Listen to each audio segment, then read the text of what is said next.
নিরাপত্তা শঙ্কার কারণে ভারতে টি-20 বিশ্বকাপ খেলতে দল পাঠাতে রাজি হয়নি বাংলাদেশ ক্রিকেট বোর্ড বিসিবি। বাংলাদেশের ম্যাচগুলো শ্রীলঙ্কায় সরিয়ে নেয়ার আবেদন করেছিল বিসিবি। সেই আবেদন প্রত্যাখ্যান করে বাংলাদেশের পরিবর্তে স্কটল্যান্ডকে বিশ্বকাপে ডেকেছে আইসিসি। তবে বিশ্বকাপের সুযোগ পেয়েও বিপাকে পড়তে হচ্ছে স্কটিশদের। বিশ্বকাপের সুযোগ পাওয়ার পর 15 সদস্যের দল ঘোষণা করেছে স্কটল্যান্ড। সেই দলে আছেন পাকিস্তানি বংশোদ্ভূত পেসার সাফিয়ান শরীফ।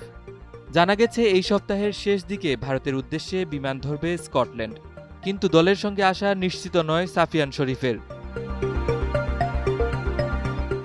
গত বছর থেকে ভারত ও পাকিস্তানের মধ্যে সম্পর্ক নতুন মাত্রা নিয়েছে।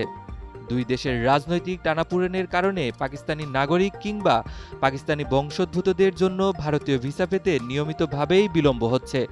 আসন্ন বিশ্বকাপেও সেটি দেখা গেছে। শুরুতে ভিসা আবেদন বাতিল করা হয় যুক্তরাষ্ট্রের স্কোয়াডে থাকা পাকিস্তানি বংশোদ্ভূত ক্রিকেটারদের। বাকি দলগুলোকেও ভিসা পেতে অপেক্ষা করতে হয়েছে অন্যদের চেয়ে বেশি সময়। একই অবস্থা তৈরি হয়েছে স্কটল্যান্ডের পাকিস্তানি বংশোদ্ভূত পেসার সাফিয়ান শরীফের ক্ষেত্রেও। সাফিয়ান শরীফের বাবা পাকিস্তানি আর মা ব্রিটিশ পাকিস্তানি। 1991 সালে হার্ডার্সফিল্ডে জন্ম তার। এরপর 7 বছর বয়সে স্কটল্যান্ডে পাড়ি জমান সাফিয়ান শরীফ।